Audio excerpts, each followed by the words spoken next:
Good things come to those who wait.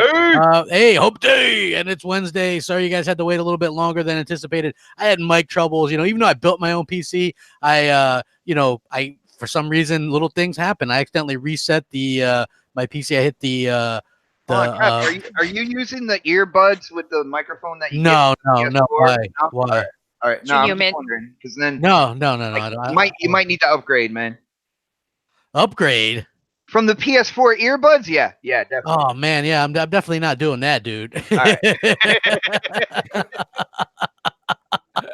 But yeah, we're here, and I'm glad to be here and talking some Xbox and E3, right? Yeah, E3, all that kind of stuff. E3. So, yeah, I'm excited by that, and I want to get some introductions really quick out of the way. Mooch, what's going on? Buddy, a lot's going on. It's E3 Hype Week. I'm pumped. Great topics tonight. And actually, as a matter of fact, Crap, as the day progressed, more and more news came out. So I can't wait to talk about it. Yeah, I'm very excited to talk about it and see what's going on. It's going to be a fun time. I'm very excited about the E3 stuff. So, it's what a great time, right? What a great time to be an Xbox fan, I think, and just how you say what a great time to be alive. I was like, okay. Yeah, what a great time to be alive. Exactly. So with that being said, we've got Foxy. What's going on, Foxy? Hola, what's up, everybody in the chat? I'm hyped for E3. I can't wait, and I'm looking forward to hanging out with Bot and everyone over on his channel when we do the live reaction. But I didn't look at the topics, so I don't know what we're talking about. Well, that's okay. I mean, I just got here, and then we were talking about Destiny. You missed it. You didn't check out the topics? You plug Xbox? What's going on? Whose channel is Foxy, this? I just want to let you know the check is in the mail, okay? Nice. There you go. All right. Microsoft delivered Xbox body wash before games, says one typical Latino. Oh, that's just cold-blooded, man. That's cold-blooded. But hey, yeah, we're gonna have some fun here. We got Xbot. What's going on, my friend? What's up, brother? You know what? I'm still gonna use the joke anyway. Yeah, I'm fresh out of the shower, lathered up with the Xbox body wash. I am good to go, and everybody knows middle of the week. Crap, what day is it? Hump Day. Hey, let's go, Xbox Nation. Yes, it's very exciting time. I'm excited, man. Let's go. We got So Shady back finally. What's going on, man? Oh man, it is damn good to be back. Unfortunately, tech issues over the last 3 weeks prevented me from partaking in the show, but the appropriate sacrifices were made to the tech gods this week, and here I am, man. I can't wait to get into it. Literally, the last time I was on the show was before the Sony and Microsoft working together announcement. It feels like ages ago. E3's kicking the door down. I am hyped. Let's do it. Heck yeah, we got Knox back. What's going on, Knox? Hey, man, it's another wonderful day, brother. I'm here, bro. Xbox Nation. I'm pumped. Topics off the hook. I know that the panels is going to be fire. The chat is going to be fire. I'm getting my nanny petty done as we speak. Let's get it, man. E3's coming. E3, kid. Let's go. Man, you've been hanging around K Mega for way too long now, dude. Man, I'm just saying, man. You got to look sharp all the way around, brother. Absolutely. We also got Predator back. What's going on, man? What's going on, man? Token black guy coming in last again with the interest. Damn. But I'm here. I'm happy. I gotta go. Yeah, I know, right? We'll keep it kind of short and sweet so we can get these topics. Yeah, man. Look, I'm excited. You're excited. We're all excited. Let's kind of jump right into some of the topics since we're a little bit late. I want to jump in. Well, we'll jump in. Well, go ahead. Okay. Wait, what? He literally. Gabby, I hope you didn't actually jump, sir. Yeah, I hope you didn't really jump. Sir, what's happening? Let's guess the first topic. They found him. I can't believe it, but they found him. They got him. Remember crap. Well, we can start with this. I'll tell you what the biggest news of the week was. It happened a few hours ago, guys. We're talking about possibly Destiny 2, okay? Having cross progression across right now, rumored to be Stadia. It's going to be Xbox, and it's going to be, I think, PC as well, right? PC as well? Yeah.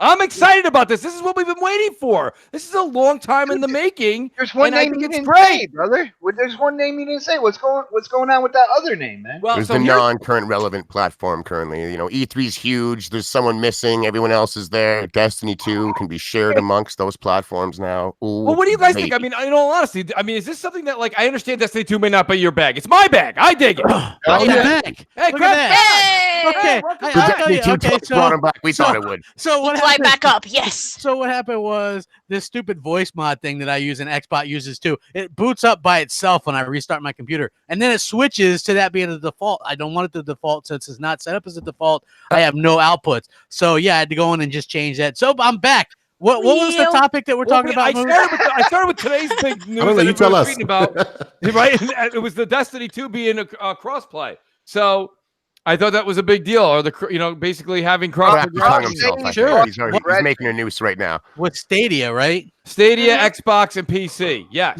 Yeah, I mean, PS4 is not rumored yet, crap, to have it, but they're saying a lot of people are saying They that would have to. they're bro. going to They get would have so much push on the next 24 hours that when they make the official announcement, they think Sony will end up coming to the big show for that. yeah. I mean, look, I can understand that. I think that I don't know if Stadia is ever going to be the big deal that people kind of requested it to be, or expected it to be. For me personally, that streaming stuff isn't for me, but I'm interested to see how it goes with that. I don't know what games they're going to have for it. Right. I guess that would be kind of a big game. That's kind of a game that maybe makes sense to take with you on your way wherever you go. You know what I'm saying? Yeah.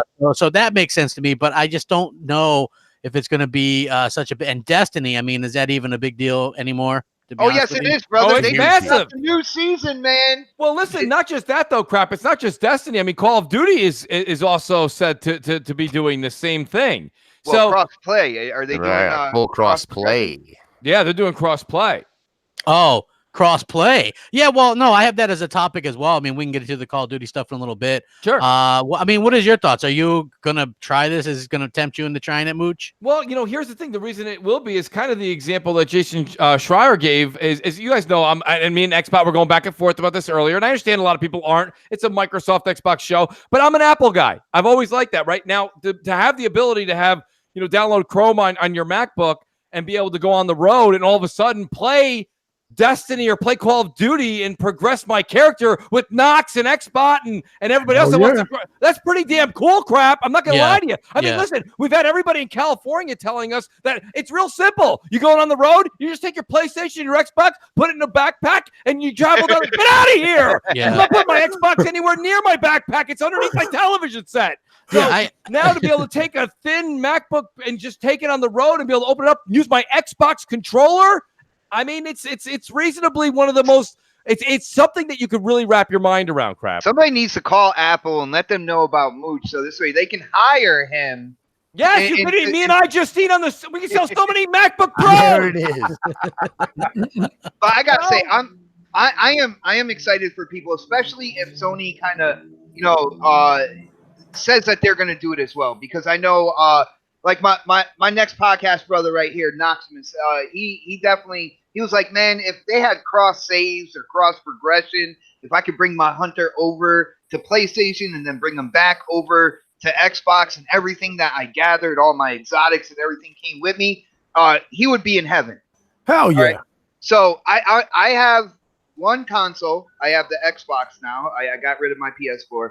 But for the people who want to go back and forth between it, because I know Nox, you got a clan, so you deal with people who have PlayStation, who's in your clan, and you want to play with them. But you also have people on Xbox in your clan as well. So Yeah, and they are merged. So, like I said before, this stuff is already pretty much happening. Like whatever the clan completes on PlayStation, the Xbox guys benefit. The Xbox version of the clan gets the rewards as well, and vice versa. So this is already Nice. happening. You know what I'm saying? Like it's been since the Ooh. beginning. It's been. I didn't even think of that. That's awesome. Yeah, I'm definitely interested in this information because I want to be able to jump back and forth without worrying about the PlayStation characters that I have on there. They're really just so weak, and I want to be able to do cross progression and all that because my brothers play on PlayStation. So to be able to do that would be awesome. And with the new content, it makes me feel like jumping back into Destiny. Actually, Oh, come on Yes, in. welcome Yeah, back come to on, Honor come on. Storm. We Get got on you. in. We got you. Let's go. well, did you guys hear Fox. about the possible Switch version of Destiny?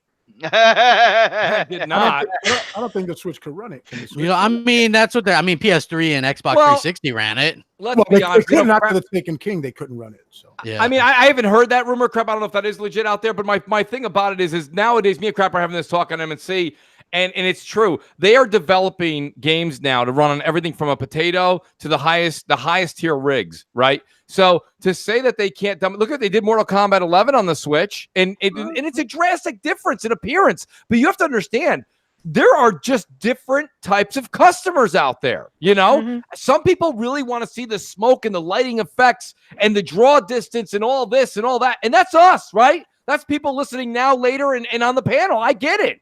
But there's a few people that are going to be listening later, and they go, you know what? Maybe I would pick that up on Switch if I could play it on the go, and I don't have to carry either a MacBook with me, or I don't have to bring a console in my backpack. I was just about to say that, Mooch. Not for nothing. I would buy the Destiny version, Destiny 2 on the Switch, and take that shit to work and do my dailies, bro. You can do your dailies, and to be honest, on with my you, lunch it's better than doing a crossword puzzle. Why don't you just stream it with xCloud and not have to buy a whole new copy and do that at work with your phone and a controller, man? Yeah. Do that, too. There Not you go. available yet. There you go, Shady. Streaming It's yet, coming. Shady. All right, it's coming. Jeez. No, he's got a point though. I mean that holds water too. It's not just Stadia. It's not just it's xCloud. It's Stadia. It's Switch. It's gaming on the go. And I'll be honest with you. Let's also call a spade here, guys. This is the truth, right? I mean, like realistically, we don't want to play. I don't want to play like me and Knox jammed out and played some Destiny last weekend. We played about hour and a half, 2 hours, Yeah, right? without me, man. I don't know where you were, Xbox. I don't know what to say. I had the Mooch flag waving way up. Who's high. yelling? Listen, me. I got news for you. I mean, no, but realistically, I don't know if I don't know if I would want to play, 2.5 hours on my phone or even on a Switch. But like, you have to listen to the example. The example that Knox said is key. He said he would get on during his breaks and he would do his dailies. Dailies could take about 15 to 20 minutes. That's about as much as I'd want to play in an in-depth game like that at max. I mean, correct. Yep. you know what I mean? I don't want to play 2.5, 3 hours on a Switch, not on that little screen. My eyes would bug out. It just wouldn't work. Yeah, So- fuck that. You're not doing no raids. Right. That's why. No. But now to get back to Shady, Shady made a good point.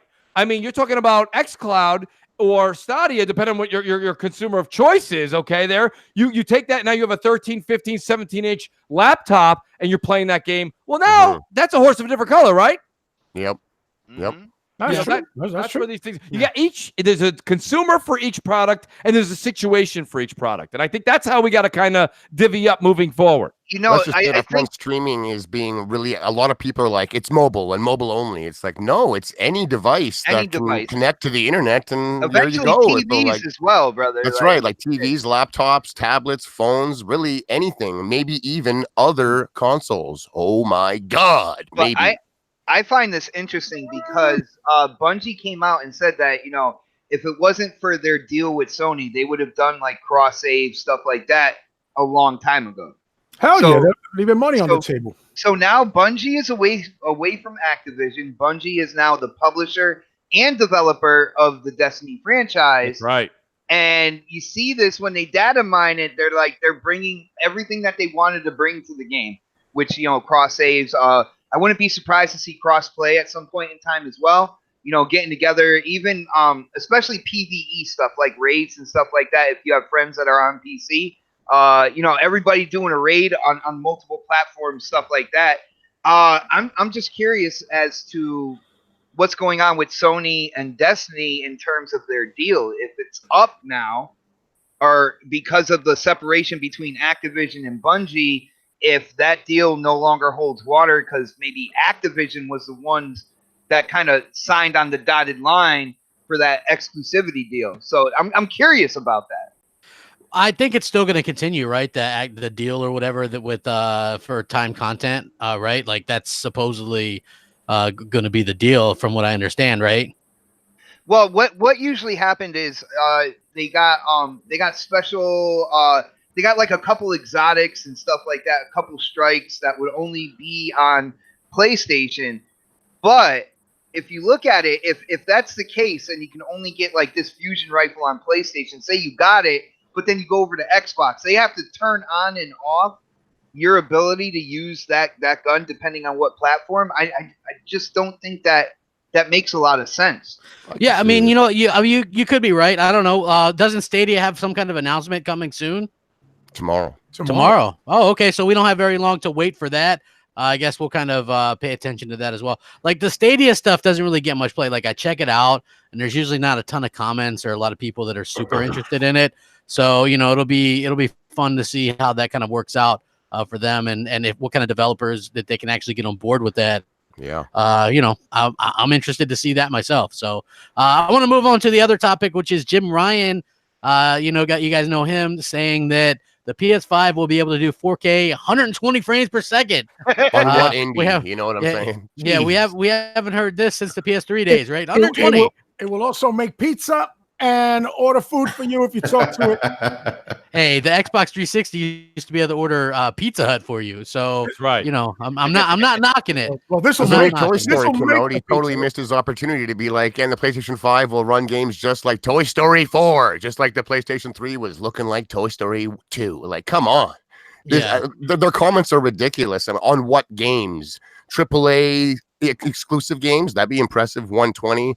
But 120 frames is overblown. It's not quite the difference between 30 to 60.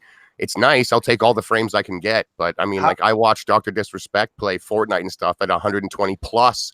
And his game just looks butter smooth, just like when I play a game at 60. Like that's for the true connoisseur, man.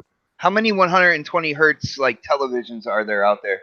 They're coming, like they're becoming more standard, but as of like in people's homes today, not many, man. Not many, yeah.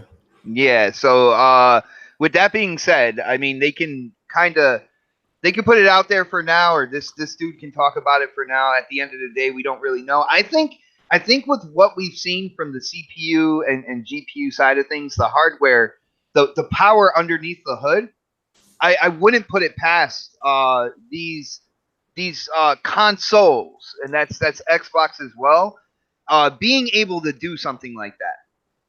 It's just that our developers going to want to do that with their games on console or whatnot, or possibly give the gamer a choice. And that's the problem right there. You know, the gamers need to make the game, you know, PC style, because all right, I doubt that you're going to ever get any game running at 4K at 120 hertz on the PS4. You know, at 120 frames, I'm sorry, on PS5, right?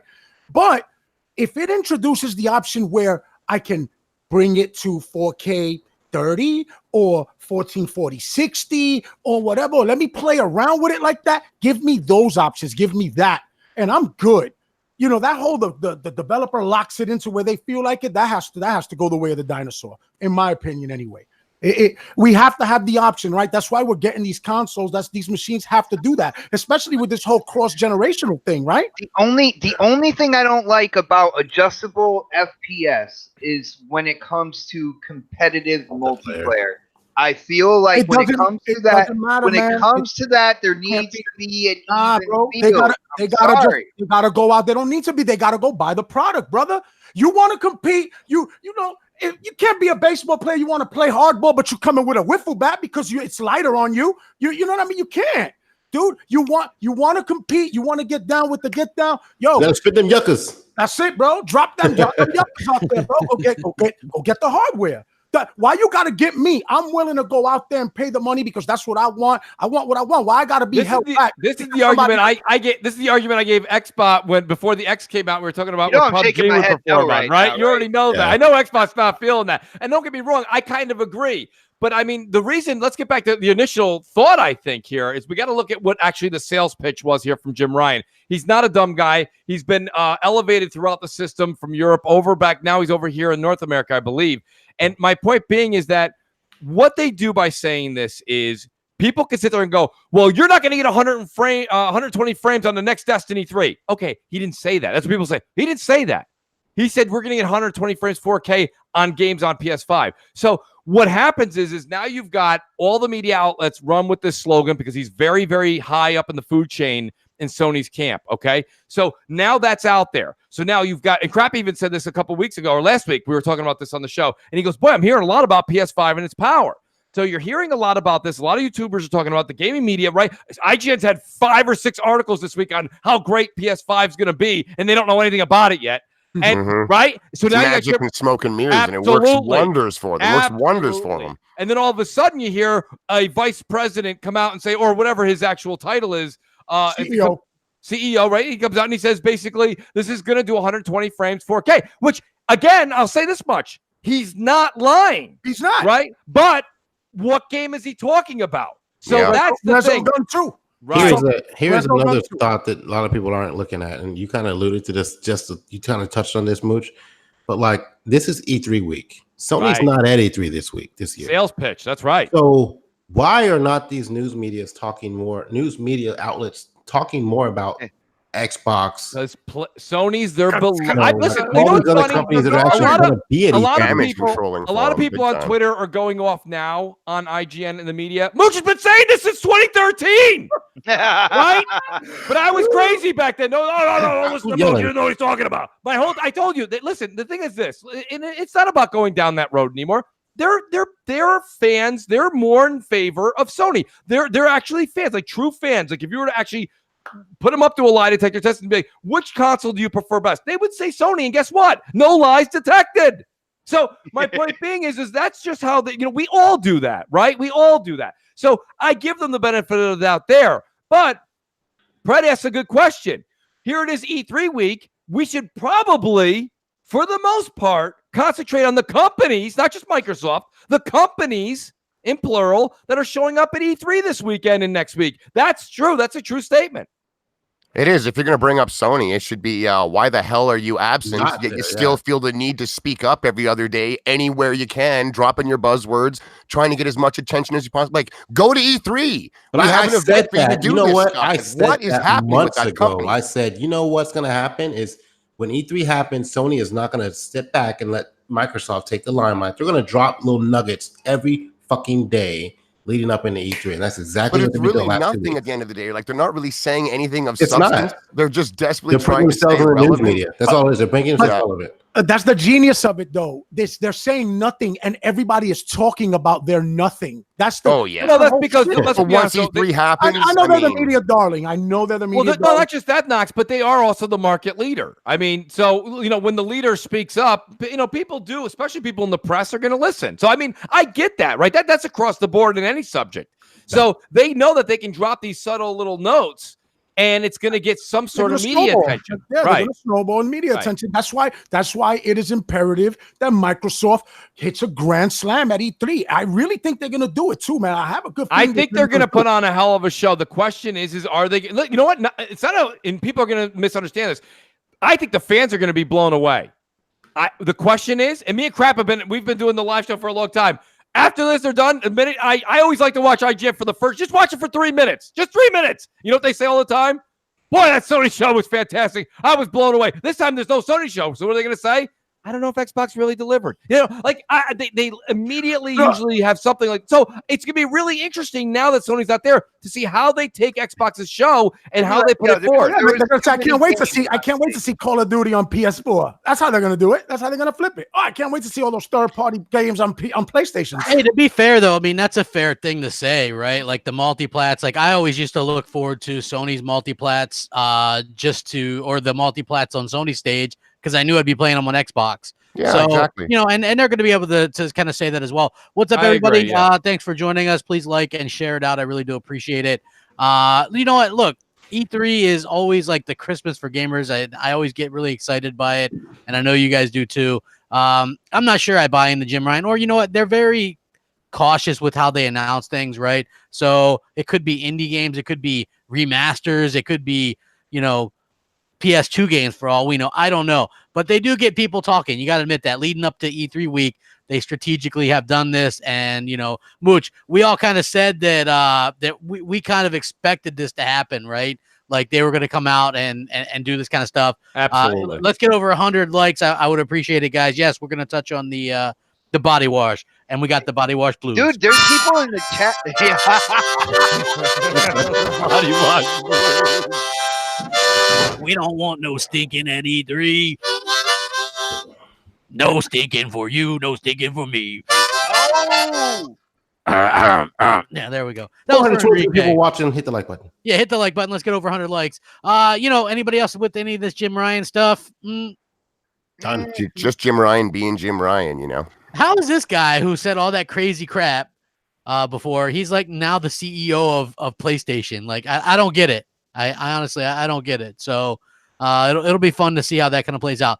Microsoft's E3, according to Brad Sams, friend of the show, very reliable kind of guy, says that they're going to show at least 3 new IP. Could be more. But yeah, that's I think they need to, Crap. That's a magic number. I think when we were doing 2-3 weeks ago, we started doing very initial predictions, or what is it you think you need to see? And I know myself, I believe Knox, because we were talking about it, we both said 3 new IP would be nice. I'd even settle for 2. So like Knox said earlier, you shoot for the stars, and if you ask for 3, maybe you will get 2. I don't know if you're going to see more than 3, and I think 3 is the number, but I do think one of those 3 is going to end up being the Ninja Theory game. So with that being said, I think we would. It really ultimately leads us to 2, and I'm okay with that. I think 2 new IP is a great showing with the rest of the stuff. We kind of have an idea that's coming down the pipe. Do they got to be AAA in your opinion? Absolutely. Yeah, because I think it's got to be AAA. It's Microsoft. Okay, this is an emoji crap production. Yes. They gotta be.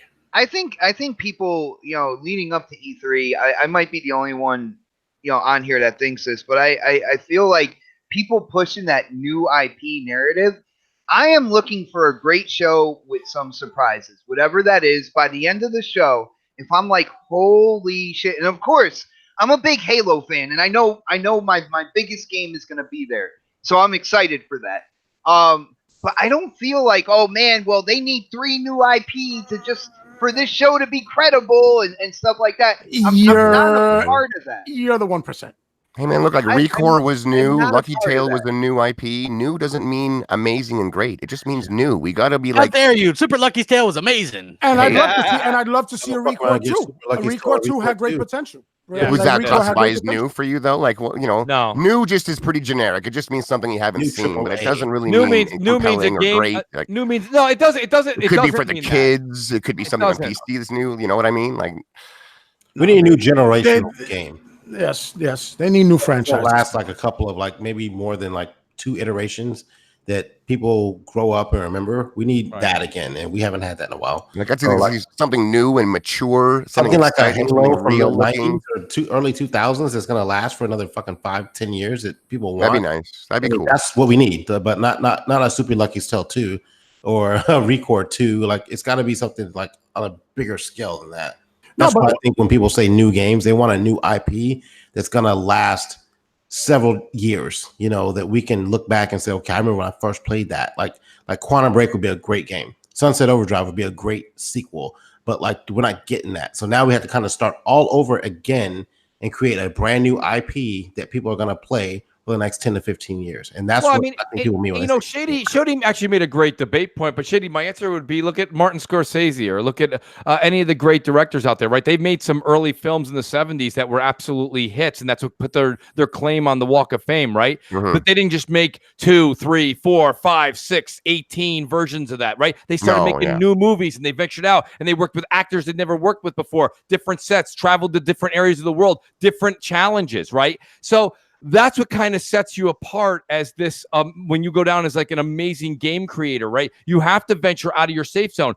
Let's be honest, Uncharted 5 could absolutely suck and it's going to sell great, right? Halo 5, right? Let's be honest, Halo 5 didn't please a lot of people. Single player Xbox, don't go multiplayer on me. Right? Well, single player, you're talking about half the game, though. But it's sold like crazy. My point being is we got to step out of our comfort zone. And sometimes you got to do something out, right? It's the same thing when you talk about even sports, right? Yeah. People are saying Kevin Durant, right? Kevin Durant went to the Golden State Warriors, pretty much already an elite team, right? So now he's like, wait a minute. Now I want to go to maybe the Knicks or maybe go to another team that could really use my help. Sports! Oh, no doubt. Just new is great when it's something that resonates with us and becomes successful when it's awesome. But when it's something that's just kind of like, oh, it's just Lucky Tail. I mean, that's new. We didn't care. Good so point. It's just like new can go either way. But when you were like, give me something new, exciting, mature, give me something AAA, give me something single player. Like if you give more details behind it, I'm all on board. We don't know how good the game is. The new game is until it actually comes out and we see how it stands the test of time. But like we always harp on Quantum Break. We thought that would be a great franchise to get a sequel out of, but we most likely won't get that. But like, you know, the first game usually isn't the best. It's the second and third or fourth game that, like, you know, like, oh God, I can't wait till the new Quantum Break comes out. But we're not going to get that. We got one game. So now we're kind of like, now what? You know, so like, we didn't know And now that was you going to play happen, Control, right? Like, and you're like, oh shit. Control looks so good, but like we didn't know that Quantum Break wasn't going to get that sequel, and yet its newness wasn't enough for the Xbox community as a whole to get super hyped and all buy it. It still kind of got slept on. Well, Because it was new, it wasn't enough. That's sort of what I mean. Like, when we didn't know that it wasn't going to get a sequel. And that's kind of what I'm saying there is the earlier though, LG Nemesis said, why are people asking for games that Xbox fans didn't support in the first place? Thank you. That's kind of a good point. You know what I mean? That's what I was going to say. I was going to say, you know, you were referring to Recore? Well, no, maybe stuff like Quantum Break and Sunset Overdrive. Yeah, those two right Stuff there. like that. Well, let's also the question is very good, but you also have to look at the time, right? That was when Xbox was getting the most hate of all time. Right. It was also in its lowest ownership, right? There was almost nobody that owned the console back then.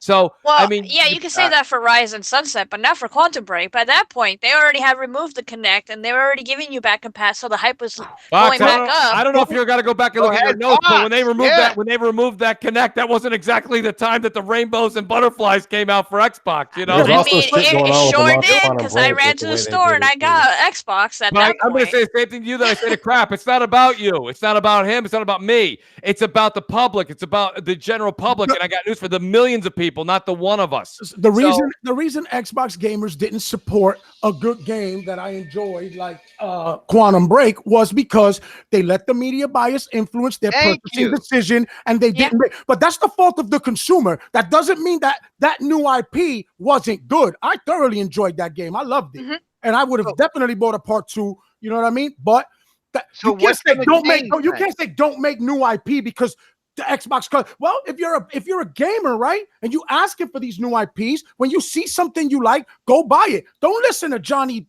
Numbnuts that's putting out a review that's just based on his opinion. Because all they talked about was the checkerboard shit, and then after that, they were talking about the TV show aspect of it, so people were confused. And at that point, it was already too late. And if you're one of those indecisive people that really can't make a decision for yourself, then really put in the homework and look for these true reviewers that are bias-free, that really give, like, you know, they're out there. You know what I'm saying? That'll give you like their true, honest opinion as a gamer, not as a lover of the plastic that it's on. You know what I'm saying? My whole thing here is like, I would love to see new franchises built up, and I think we're gonna get them. All right, they need them. But check this out. When it came to games like Sunset Overdrive, like Quantum Break, which were quality games, when it came down to it, it wasn't supported, and with that being said, like what's going to change moving forward? I feel like any new game, if it's on Xbox's platform, has to run a gauntlet like no other game out there. So Xbox, if I could just interject. Thank you. I'm trying to think of like a couple of ways here. Well, there's a couple of different ideas that I have here, right? And we have to kind of look at Quantum Break first and foremost. So Quantum Break, okay, first of all, hit a lot of the audience the wrong way when it had the 25-minute segment movies between chapters. It was all resolutions. Absolutely, Xbox. But hold on, hear me out for a second. A lot of people, when you get past that, the people that enjoyed it, they said, I really enjoyed Quantum Break. I could have done without the 30-minute interjections between each of the damn chapters. What I'm trying to say to you is, right, there's a lot of people, you included Xbox. Beyond Wisdom says he didn't like it, so sue me. Well, right, but but Xbox is vocal and said that he didn't care for Until Dawn, right? He says those are movie simulators. Yeah. Now, my point being, though, is that you have Until Dawn and you had Detroit Become Human that were sandwiched between things like God of War, Spider-Man, and other big Uncharted 4, right? Horizon Zero Dawn. So you can have your Quantum Breaks and your Detroit Become Humans and your Until Dawns. But the thing with Microsoft was we're sitting here and picking out that one specific April of 2015 time frame. And we're like, nobody supported this. That's because before this and after that, there was nothing. Right? So that game would have probably been more welcome if it had bookends of good, I don't think games like Until Dawn and Detroit were on people's tongues because they were sandwiched in between other games. I think you're right. You're missing my point. I'm saying those rode the kind of the wave No, because what they I had feel- great what I games feel around them. is- So that was just like a great experience. There is a lot of people know out what I'm there saying? when it They're known comes by to the those company. games. Hold on, brother. Yeah, a lot of people out there when it comes to those games, and I'm going to put out some hard truths out there. It was an edgy story, which people got into. I can see that. But after that, this generation has been filled with what I call quote unquote graphic horrors. All right. So when you have a game being developed where it's not a full kind of gameplay game, right? They give you certain things to do, but at the end of the day, you're not in full control of your character. The gameplay mechanics just aren't to the detail of a console game. They're taking all that right and they're putting it into graphics. All right. And a lot of people out there, they saw the new shiny, and that was all good. You put that with the hard edge story, and people like that. And I can see that, but to me, that was not a game. You see what I'm saying? Yeah, I hear what you're saying. I mean, I'm not gonna knock it or say that you're wrong. I mean, it's because it's just opinions, really. You know what I mean? Yeah. Like, Opinion. yeah. I Well mean, said, that's crap. Well said. yeah. So a lot of people get bent out of shape about opinion these days, but not me. No. I want to move on to something a lot of other people talked about, but we actually came out after last Xbox Nation, so I figured we talk about it here. Phil Spencer says Microsoft's going to be showing 14 Xbox Game Studio games, their largest output ever. A lot of people were super excited by this, guys and gals, but the problem is it's kind of like it's cool because, yeah, it shows that they're investing, but a lot of people just assume that they're going to come out there and show like 14 bangers, and that's not exactly. No, they're not. No, No. All new. Yeah, if you think 14 you're gonna, AAA exclusives only on Xbox. with nowhere a lot of this that's going to be included in here is like Outer Worlds. That's not a Xbox but that's made by one of their game studios now. You know what I'm saying? Or it could be Turn 10 or Playground Games showing DLC for Forza Horizon 4. We're doing another map pack for that. Exactly. It could be a Sea of Thieves update, right? Crap, let me ask you this real quick. Yeah. 'Cause I know you're about to go down this list of games real quick. Because we've done it already privately, like, right? So, like, do you think like maybe they show I don't know 6? Like, I know we have our list of 14 games, but do you think maybe they reserve some of those 14 that we're thinking about for Gamescom and come out with some games we haven't heard of? I don't know if are they going to do Gamescom this year. Like, I don't know. I don't know. I was asking. I think Yeah. it's a possibility. It could be, but like they're saying 14. So my idea was Gears 5, Gears Tactics, Ori 2, which we know those are coming. Halo Infinite, those are all known things. Well, Age of Empires, Battletoads, Outer Worlds, Halo Master Chief Collection, Wasteland 3, Bleeding Edge, which is the Ninja Theory game, Fable 4 teaser, Minecraft Earth or Minecraft Dungeons, the new rare multiplayer IP, possibly Perfect Dark, Mech Assault, or a new Banjo. So there's a little bit of uncertainty in there, but we're hearing more and more about stuff like the new Banjo or the new Perfect Dark or whatever. So That's more than 14 though, right? yeah, I mean, I threw a couple dark horses in there because look, they might not actually show Halo Master Chief Collection, right? Like, I don't know if they're going to show. I don't think they will. Crap. I'm not really sure. I'm hearing it's in trouble. They've been having some hard times with it. Imagine that, Mooch. The game that had like Xbox too. The game that had hard hype for Master Chief Collection coming to PC is Dr. Disrespect. He just tweeted out the other day, actually, that he was on his daily jog and found himself deep in NDA territory. And he had a picture of Microsoft Studios. I saw that. Yeah. So, I mean, he's been hyping up the game. I know he's been trying to get a bunch of other streamers together to play Halo when it comes to PC.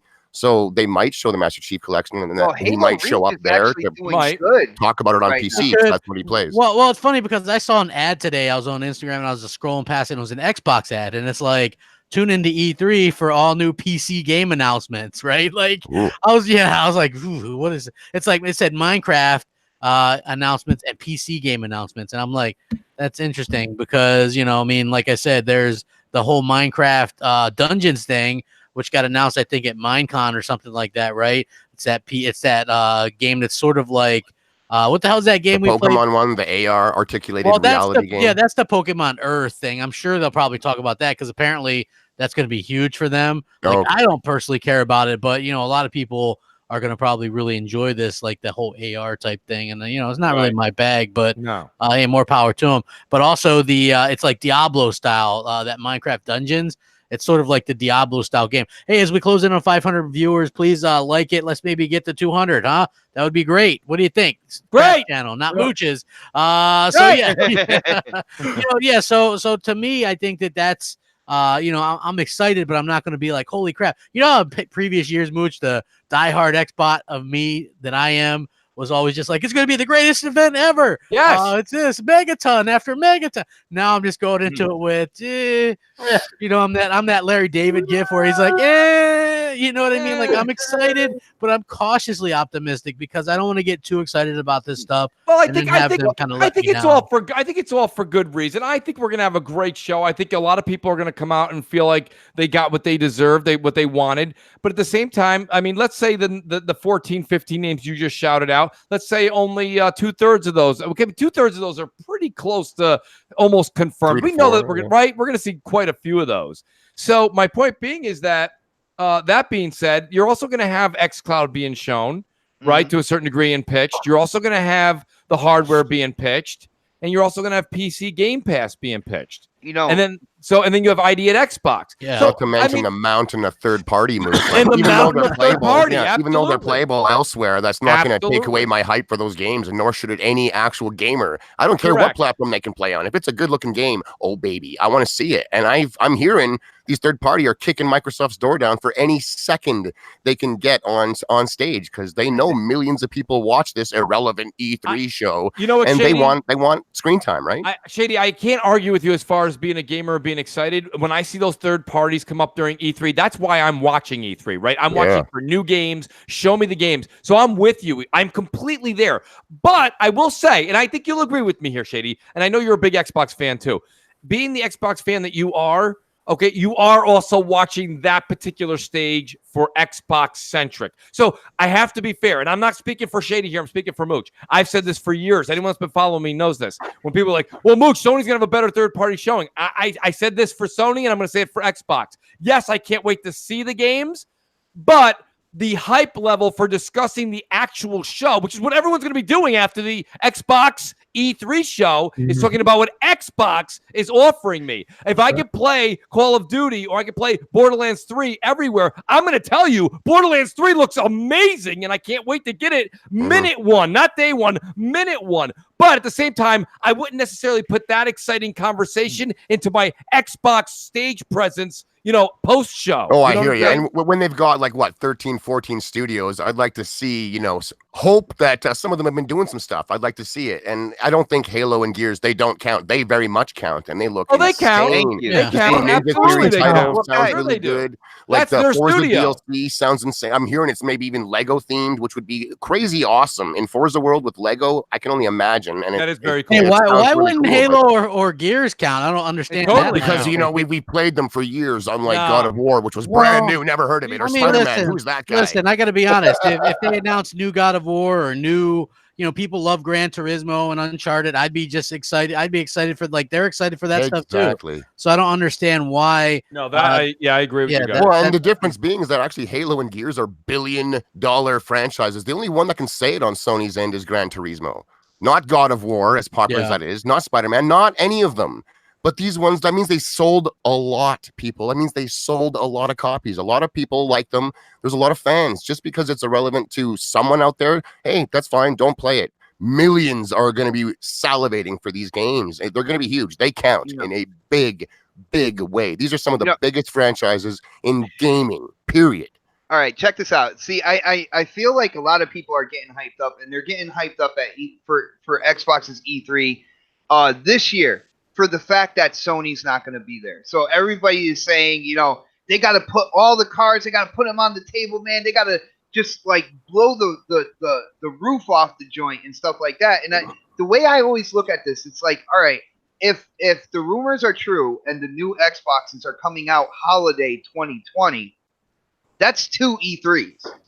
All right. So I'm looking at this show like the start of the quote unquote marketing race, the start of the info that's going to be coming out from this Sunday to next E3 to when the consoles launch.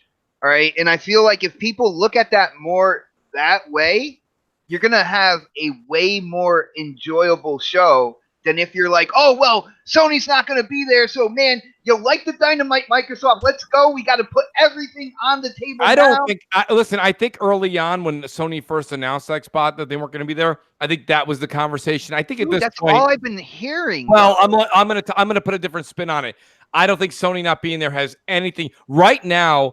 Xbox is out there, and I'm gonna say this: they're fighting for their right. And my point being is that it's not about Sony. We've been saying this for so long. Sony fans have been saying this. Xbox fans and people who've been podcasting have all been saying this. Microsoft takes who into consideration for a threat? Google, Apple, right? Yeah. So Google has their show tomorrow, right? And they're going to kick off and do something. Microsoft is not coming to the stage on Sunday to upscale Sony. They're coming to the stage on Sunday to upscale Google. And that's really the truth of the matter. That's so the fact, man. you are going to see them light the TNT and make an explosion. Oh, yeah. This I mean, is we're really their just chance to showing shine. up, Mooch. Just showing up outshines Sony this year at E3. They didn't show. There's zero floor space. Last year, look at Microsoft's floor space. It's small, it's tiny. Shut the doors, Microsoft. You're done. Where's Sony's E3 space? Zero. They have nothing. Literally, they're tweeting stuff. They're tweeting. Is that Well, but E3 there are equivalent? people Are you out there- kidding me? But Shady, there are people out there saying, this is why Sony is genius Oh, for yeah. not showing up to E3 this year. And I'm Mhm. like, why would you do that? This is like the mecca of the gamer. This is where you can go and try out and hear news about games from every platform. All It right. is. So not having one platform there, gamers should be out there on social media kind of disgracing Sony for being like, you know what, we're not showing up. We don't have time for this. And they had shit to show. That's a really fucked up part of it. They've kind of proven that over the last couple of weeks. They could have shown a lot of the stuff like the Death Great Stranding point, Fred. trailer. Like they Great had point. stuff to show. Yeah. They Yep. just chose not to show up at the thing. Like, look at it this way. Last year they came out with for E3, 4 games? Honestly, Yeah, it wasn't yeah. a huge show with games. Yeah. It wasn't. It was. They had 4 games that we had already seen before, but they also had games this year, and it was more than 4. They could have shown on top of the VR stuff that they have. So, I mean, I think I tweeted this earlier, but like there's at least like 7, 8 games they could have shown this year. Pred, here's the thing. Pred, here's the reason. I think Sony had plenty. I saw a lot of people like tweet out a bunch of things. Pred, you were one, and you tweet out there's a bunch of things that Sony could have presented and been just fine to go head to head with Sony versus Xbox in the traditional sense. The reason Sony's not there is the same reason their name hasn't been attached quite yet to the whole crossplay thing that's going on, the cross progression thing, pardon me, with what's going on with Destiny 2, for example. My point being is that, and the one thing that Microsoft has to love, I don't know if anybody at Redmond's discussing this, but I think it's very interesting, is that the fact that Stadia, pardon me, is going to go ahead and have their conference tomorrow ahead of xCloud. This is great for Microsoft, and I'll tell you why. If Stadia wasn't going to be there or wasn't going to make a presence at E3, the media would have absolutely chewed up that nugget and spit it out and been like, Oh, yeah. Microsoft wasted 35 minutes on xCloud. How could they play any time in xCloud? We're here for games, goddammit. Blah, blah, blah. Right? All of a sudden, now we're going to be talking about Stadia Thursday, Friday, Saturday, early Sunday. So when Microsoft comes out and combatants that with xCloud, this is going to be a huge victory for Microsoft because the rumor is they've got much more power in streaming. They've got much more technology behind it, and they're a bit more advanced. That doesn't mean Google can't catch up, and they can catch up quickly. Believe me, they can. But Microsoft has been building this up for a very long time. Plus, they have the first-party studios, etc. So my point being is that this is a huge, I think, win for Microsoft in the fact that they have Google already doing the dirty work as far as streaming. That's right. Getting the media hyped, really. Because the media wants to be hyped and talk about stuff. So they're going to be talking about streaming. And if Microsoft nails it, oh, baby. And that's you're why right, Sony's also not there. Sony can't play in this game this year. They can next year. They can't this year. I just want to comment to the chat real quick. Somebody in the chat said that Sony is like Xbox is nothing, so why show up? I want to say to E3, and with that, they're not saying, hey, Xbox is nothing. They're saying, hey, the gamers that do that kind of like pilgrimage to go check all this stuff out, the gamers are nothing. It doesn't matter. They are still going to buy our product even if we don't show up there. That is what you should be kind of like upset about. You're taking it for granted. Exactly. You can't sit there and say that Sony believes it's nothing, or because I'm gonna read this to you right here. CEO of PlayStation Jim Ryan has confirmed a few other hardware and software details. First, Ryan says Sony is hoping to offer up cross-generational play. So they're already reverting from their whole, like backwards compat only to cross-generational play. All right. To its customers, unlike mere backwards compatibility, cross-generational play will let gamers play compatible games on the PS4, switch over to PS5 to continue their safe progress, and then switch back to the PS4 again to continue. Ryan seems to feel this will prevent customers from having to make other choices between upgrades and leaving PS4 buddies behind. There it is. So that's it. That says it all right there, man. Sony just got to get their ducks in a row. That's what that is, because they got to come for the new fight, just like Mooch pointed out, because that is the fact of the matter, bro. Well, it sounds like their new narrative would be really against what their fanboys have been chiming in for years about, where it's only on one box and one box only. Imagine where the gaming industry their would be right messaging now down. if Microsoft was able to do what they wanted to do in 2013. Yeah, because they're doing it now. That's They're right. already doing it. Everyone is doing it now, just like everyone knew that. Everybody that knew this shit was gonna happen, bro. Like, I'm a little tongue-tied right now, but you get my drift, bro. Like, We got you, man. We got you. Like that's where it's going. That's where it's going. Me, like I said, bro, me with this whole streaming thing, I gotta see. It's not for me right now. I'm a console gamer first and foremost. Always gonna be. That's well one of the things that worries me about this whole stream, and again, we don't have to worry about it being the only option for a while. But like this, okay, something that kind of that stuck out to me is this Minecraft story mode. It's getting delisted, right? So even if you own the game, they're like, you're not going to be able to re-download it. You got to get it. You got to get it now, right? This is a problem. Okay, so also when you have to think about streaming and stuff like this, think of Forza games or racing games or games with products or music. Usually these companies sign a 5-year deal for those type of things. Yeah, the licensing and all that. Yeah, the licensing. Once that's up, then they won't be able to sell. You won't be able to play or access these games anymore. I know people are like, well, 5 years, who cares? But it's like, you know how we had backwards compatibility. Like we could go back and play Call of Duty Modern Warfare 2, right? And you can buy that still on the thing. But imagine a world where you couldn't go back and do that because of licenses that expired and things, or old Forzas or whatever. Like this is a huge problem for me. The DLC issues, the modding issues. I'm not even a modder, but I'll fight for the rights of those that want to do that, right? How are you going to mod something that's being streamed, right? Like I think there's so much, so many questions about all this stuff, and they don't really provide. Nobody's really provided any answers. Like, sure, Google Stadia, when they went up there and they're like, it's 11 T-flops or whatever, 10.7. Play it and then play it on here and play it on there and play it everywhere. And here we see that girl up on stage playing Forza really poorly, right? For Xbox.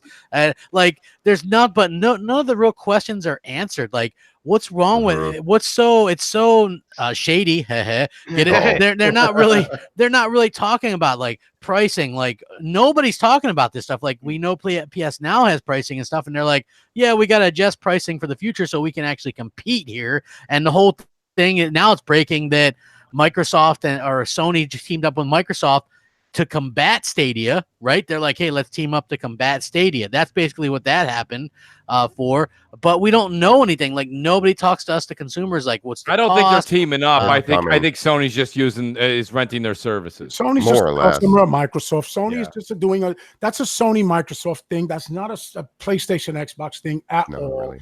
You know what I mean? That's it. That's just a better person for them to use their servers, bro. They could have went to anybody. They chose to go with Microsoft. I mean, crap, you said that and covered that on many videos. I mean, Phil will sell the Azure service to anybody. They don't care. That's there for sale. Listen, tomorrow's Stadia info as well. If they come out and say that Stadia costs like a monthly price just to have the games that you have to buy from them to stream to you, I'll be shocked. I think if you're buying games from Google, you'll be able to stream them through Stadia for free personally. But if not, whatever price they set will kind of be the standard that the rest of the industry sort of has to follow, or give or take a few bucks depending on what's on offer. We'll find out tomorrow for pricing for the first time. When it comes out to pricing and stuff like that, with Microsoft and Xbox already talking about like xCloud and all that good stuff, I feel like they no longer have a foothold where they dictate the price. because Microsoft came out and started talking about it first. Now they will be the first to kind of go out there and put everything on the table. And then if Xbox and Microsoft can come in and be like, hey, this is cheaper than that, and look what other features you have and stuff like that. They just pulled the tablecloth right out from underneath their dishes, all that good stuff. You know what I'm saying? The reason for this streaming is to completely reduce the barrier to entry to getting to your games. So I don't understand why they would even put like a $5 a month charge to stream them. They just want you to buy those games from Google. Buy all your video games from us, being Google. We'll stream them to you. And Microsoft is the same. Buy your games from us. We will stream them to you for no price. I don't think it's going to cost anything if you're buying the content from these providers myself. Subscriptions not a make subscription, a lot. right? Well, I'm just saying, subscriptions make companies a lot of bloody money. They do, but so does making the barrier to entry zero for billions of potential gamers. Right? Yeah, I originally, I got to be honest with you, and we'll find out, maybe even as early as tomorrow. But I'll be honest with you, I originally thought the way Shady was thinking. I thought when we were talking about xCloud and of course when Stadia threw their hat in the ring, I was thinking what they want to do is very similar to kind of what Epic's doing. They want to come in and say, here's our platform to play wherever you want. That's already out there, right? You already have Chrome on all your your devices. Just buy your games from us. Buy your games from our store. We'll make that 12, 11, 10%, whatever they're going to chew it down to. We don't care. It still costs us $60. They should help the consumer out. Maybe that's where the difference will come in the wars. They'll fight for the consumer's benefit in us paying maybe a little less, but that's a different conversation. So I kind of agree with Shady. Now I could be wrong because XBot makes tremendous sense. Everything's a subscription now. Everything's a monthly bill. So maybe they're all eyeballing that, but I would tell you this much: tremendous success coming off of xCloud is going to stem whether or not this thing is either as close to free as possible. I would think. Yes. And I'm sorry, but hold on real quick, yo. It has to be that way. The barrier, the entry, they can't have any barriers. It has to be zero cost to get in because that is who right now they're marketing to. Because they're not marketing that to us. That's not for us, really. Like eventually they want to bring it for us by making us be able to stream. Like we said, right? I want to do my dailies. I got my Surface. I'm gonna be at work. I got my lunch break. Here we go. I'm gonna knock my dailies out. I'm gonna stream it. Gonna cost me nothing. But then eventually, once the hardcore gamer gets used to that and it's embedded, then here comes with the a la carte services. Because that's what they want to do. That is the long game. That's where they want to end up. Absolutely. But it's gonna start free. I just wanted to talk about the whole delisting of the Minecraft story mode that Crap said. That's a pretty unique issue right there. Like my whole thing is, and Crap saying, this is kind of like a byproduct of digital, all that good stuff. Now, I believe they came out with a physical disc as well, right? Yeah. All right. So if you have the physical disc, then it's just like owning everything physical. You can pop it in and play. Yeah, you're good. If you have it digital, I kind of relate it to I'm going back into like the Dreamcast days with Marvel vs. Capcom. There was a point in time after a certain amount of time that they stopped making that game. All right. And the price shot up. The physical copy of that game shot up. It was really hard to find, all that good stuff. But if you had it, you were still able to play it. And I feel like, with the external storage and everything that we have with these consoles now, if you like that game so much, you will have it on your hard drive, your external. When you get a new system, you'll be able to move it over just like you would with a physical disc. If you move, but some people remove stuff though when they, But that's a problem. I get it, but if you buy something, you should stuff have gets access corrupted. to it. Not every tech is perfect. So I mean, sometimes discs get scratched Well, then, as well. I mean that too, but If it I does think get corrupted, they owe me some of those, some of those Telltale games though, like they in the disc. I was gonna say that, Foxy. You beat me to Only it. the first episode. Yeah, some of those not they only the have the first episode. As soon as you put it in, then they send you to the store, and then you download the rest. So I think some of them are like that, not all of them. This is the first game I've seen where you can't buy it or download it. Most games, if you can't buy them anymore, but you own it, you're still able to download them from the store all the time. I've never seen Forza it like Horizon this, 1 did this too. Gang. I think I can delete Forza Horizon 1 off my hard drive and go into the store and download it again. Like Really, that's very interesting. I have that attached to my profile, but they can't sell it, is what's happened with Yeah, that same game. thing with Scott So with Pilgrim. Minecraft, it's bizarre where they can't sell it and I can't download it. This is like the first I've seen of this situation. It's certainly not something I want to see a pattern with. Yeah. It's kind of scary, you know what I mean? Like I said, and it's not like I'm not down on it. It's not just a Microsoft thing. Like this game is on literally everything. So they're like, hey, go ahead and get it taken care of while you still can and download it now because you won't be able to. Even if you own it, you can't download it. So that's did they have a reason why they're doing no it? reason, no reason whatsoever. Yeah, so I'm kind of flabbergasted by the whole thing. I wanted to talk about this because Xbot, you're a fan. Halo Infinite is supposed to get showed off as a next-gen title, and they're going to showcase it on PC. So apparently Microsoft's going to be running demos on PCs or high-end PCs with Xbox controllers because they don't want to showcase That's what I said. On dated hardware. So they're going to be computers spec'd out to Anaconda. Yeah. Is what they're going to be. I've been saying this from the beginning. Like, when to simulate what their console's going to have. All the gameplay you're going to see at E3, I can pretty much guarantee, especially first party, is all going to be running in accordance to Anaconda specs. But here's the thing. But Xbot, here's the thing. We've been watching E3s for years and years and years, and we always say after we see a show on stage, we're always like, "Well, temper your expectations, everybody. We know that's the PC version, right?" We've been saying that for years. Yeah. So I told Crap this on MNC. I'll say it again. I don't have any problem with them having an Xbox controller hooked up to a PC because let's also be honest too. What a difference from the 360 era to where we're going with the Anaconda, right? The Anaconda and PS5, we know they're just rumored specs, but those specs are quite impressive now. Even if you're a PC guy, you look at them, you say, you know what? I got a $4,000 rig, but I'll be honest with you, that's not a bad little piece of hardware you got coming out next year, right?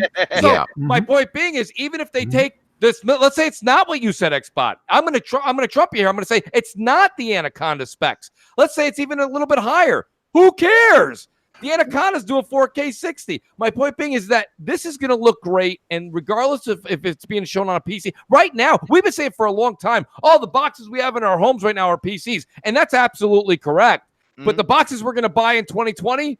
Those are really the PCs that people have been making for. Those are higher powered PCs. Right? So who cares? But the difference here is, Mooch, that I think it was Phil Spencer himself who he's putting this out there, right? Saying the reason we're not showing it on current Xbox consoles is because we want to show you the power of next generation. And this PC that we're going to run it on is the equivalent to what you're going to be getting come next gen, the equivalent.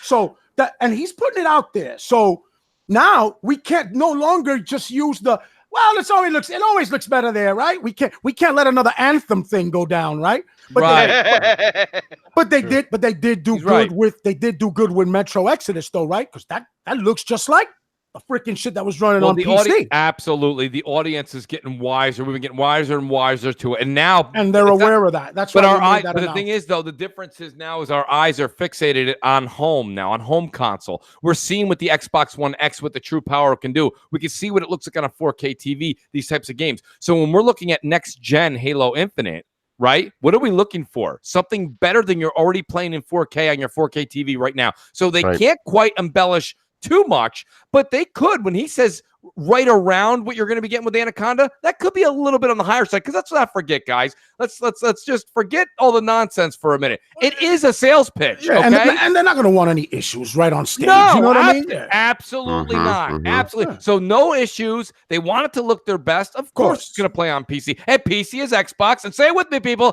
Xbox is PC. Well, look at every single car commercial. You know, they show the nice titsed out version of the car, the nice rims, the ground package, the sunroof, the power, everything. That's not the standard edition of that car, people. You go to the dealership and you're like, hey, I'll take that one in the commercial. You're like, where these cloth seats come from? Crazy expensive. Like, they always show you the best version of what they have to sell. And if you walk in and pick up the lowest version of what they have to sell, you can't expect the commercial shows the car on 20s. All of a sudden, it's on like 14s in the cinema. Exactly. Get out of here. Now, guys, what got me hyped about this is, remember, I've been asking, like, and I'm one of the biggest, people that say, what reason are you going to give me to go forward from my X? If they need to show this on specific hardware because the X and the S and the Fat can't run the Anaconda version of it. That is the difference that I want to see. Like I want to see. It'll be able to run it, but it's not its best foot forward. And this is what I've been saying when we started talking about this. That's what I'm very anxious. I'm very interested to see. Logan, stop it. All right. Yeah, but that's the thing. You have to notice the difference, right? If it's just like, oh, it looks a little better, it looks a little smoother, sure, that's fine, but I can wait. But if you see the big difference, if you notice the load times, if you see all that, you're like, ooh, I want that in my hands as soon as it drops. Absolutely. Yeah, you know, I think you're right, and they're gonna do a good job. I just don't want to get. Remember Watch Dogs when they showed that off, and I think 2000. A bit of a downgrade. Yeah, this new Watch Dogs might be Mooch's first experience with that game. I loved Watch Dogs 2. I'm not afraid. I wasn't expecting much. Too many rooftop parties. You hipster crap. I'm not a hipster at all. I just thought it was fun, man. It was hashtag fun. I had a good time. How many crimes happened on the rooftop? Really Get out of here. Oh, come on, man. I had a good time with that. I surprisingly had a very good time with that game. You know, I wasn't expecting to. I didn't like the first one. I didn't like the character. I thought he was just kind of a jerk. Like he was boring. The second one, crap. I've heard many people say the second one is a blast. Yeah, it's co-op in it as well, which I guess is really fun. Like it's great. I want to talk about this a little bit too. Fable 4 details supposedly leak as well. Although some people say it's not true or whatever. I just say we've been hearing too much about Fable, and Microsoft did pull down the video that supposedly showed Fable 4. Open world co-op. Soft reboot, so it is Albion, but Albion after it was kind of destroyed and then rebuilt or whatever. It's in the future. No guns anymore in the game. So I mean, supposedly if this is to be true, then that's what it is. And it's like a deep creative customization for your character. So I mean, pretty much everything a lot of people were saying they were hoping for. If this turns out to be true, you apparently you can pick between first or third person if you want. Just one of those big things, man. Like I'm very surprised. Supposedly Jack of Blades is back, which if you guys have played Fable or any of the Fable game, I think Fable 1, he was the main villain, which he was a really good villain. It was one of those villains where like they killed him off way too soon. Like I could have seen him being a villain in the other ones as well. So it is cool that they're kind of bringing back soft reboot style or whatever. I'm excited. Fable is one of my all-time favorite franchises. We've gone, 9 years since the last one. Obviously, it'd be longer than that by the time we get it. But I hope that this is true and we get it. Deep cut. What game is this? Oh, this is the new Fable, supposedly, Yobi. Deep customization for your character, like character customizations and stuff like that. Fable always kind of had some good customizations, and then you could go good or bad. I remember, I forget which one it was, but you get like, when you eat fatty food, your guy gets real fat. Yep. If you eat like the good food, you can stay slender and like buff or whatever. If you were always kind of cool. You got like STDs. Yeah, my God, I knew guys that were collecting STDs like he was a damn a trophy. Good Lord. Yeah. Future Generation says Fable will be interesting whether it shows up this year or next, but whatever the case, Playground Games is going to show an open world IP. Maybe it'll be something new. No, they were only working on the Horizon series and Fable. Originally, it was going to be something else, and then Phil Spencer. Nobody wanted to take a risk with it, right? Like they went to publishers and stuff. Nobody wanted it. Phil was like, "Hey, can you turn it into Fable?" Boom, you got Fable. I know there's still people holding out that it's something new. It's not. It's Fable. Like Eurogamers leaked it. Jason Schreier's leaked it. Everybody and their mothers leaked it. It's Fable. It's the worst kept secret in the industry. I don't know why they don't just talk about it, to be honest with you. So well, crap. I gotta say, when it comes down to it, I am a Fable fan. I played all three.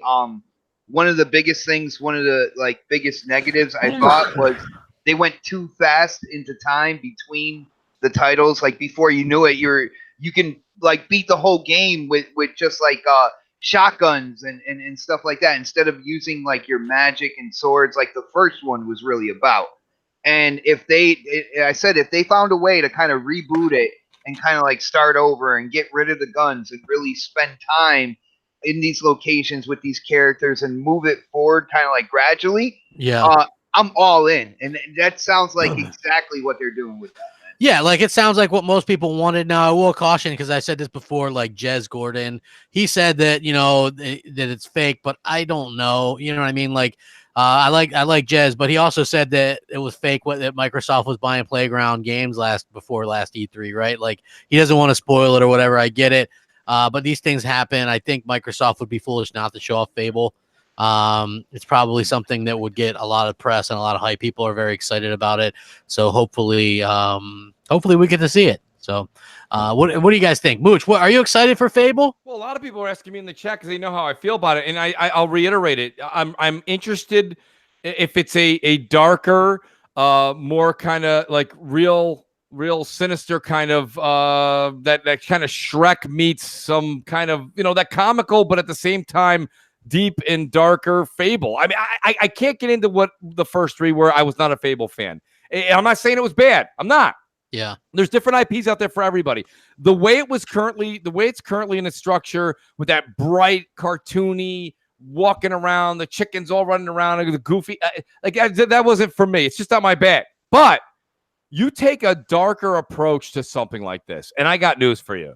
Man, it could be the IP of a lifetime. They may be sitting on a gold mine. Look at all the different spins out there where they've taken scenarios. Look at The Wolf Among Us. So many people go, Mooch, it's the best Telltale game out there. You can't not play it. Let me tell you, what they take? They took our beloved storytelling from Disney, God, everybody, like nursery rhymes, like right, yeah. Nursery rhymes. They took everything we know and they put a dark, sinister. I mean, come on, let's be honest, right? You were right. You were a detective. There was people getting killed. I mean, smoking cigarettes, drugs involved. It was like, wow, what's happening here? So my point being is that you can take a beloved franchise like Fable and absolutely make it something marvelous, really. And I hope that's something. And Playground Games, let's be honest, they've got the talent. So it's just a matter of them wanting to take the game and the genre in that direction. And if they do crap,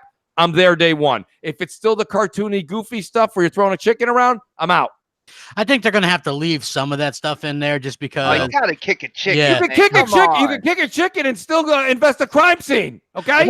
No. Here's the thing, right? Like just how the coalition had to get gears down first before they could do anything change worthy, right? I feel like they've got to prove that they can do a Fable game, right? And also, I mean, I think there's going to be changes in it anyway, but I think that you're going to still have to keep like the artwork and it kind of cheeky as, like a British thing. Like the whole reason why they get another British studio to do it is because it had that British humor to it and things like that. So I really do think that it is going to be a soft reboot, but they've got to keep, like, it's supposedly still going to have the same narrator and things like that, and Jack of Blades and some of the, the magic and the, it was a really cool game. I would suggest if you have Game Pass, I think the Fable games are in there. I would try it, Mooch. Give it a try and see what you think. Because did they redo the first one? Yeah, it's the Fable Anniversary. Is it 4K?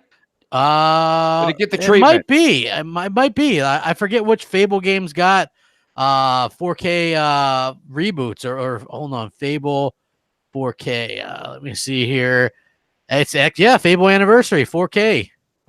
Maybe I will revisit it and check it. At least check it out. Yeah, so that's really cool. So I haven't really tried it. I mean, I know what it is. I may have played it for a few minutes, but it didn't hit me the right way, and it never got me to go back to it. But you never know. I think that if you want to see that IP blossom, they've got to go that more sinister route. And listen, I use these strong terms, okay, guys? Don't take them and run to the bank. I'm not saying maybe your depiction of the word sinister is much more decrepit. I'm not saying that, but use the Wolf Among Us as that logic of what I'm thinking, where you take a beloved nursery rhyme, if you will, or the way that those types of stories have been told over the hundreds of generations, and put that darker spin on it. I think you'll get more gamers to dive in head first for it. Yeah, I think you still have to, like, there's a big fan base for those games too. So well, they've been without a game for a decade, crap. Yeah. So I think they'll take whatever Mooch is pitching. Yeah, I mean, I hope that they do pitch something incredibly good, though. You know what I mean? That's what I want to see. Oh yeah, make it great. Yeah, I'm excited to see what it is, and hopefully, and it looks like Banjo-Kazooie might be making a comeback as well. That's a hard pass. What? The kids need something to play. We do need a younger generation of Xbox gamers getting involved.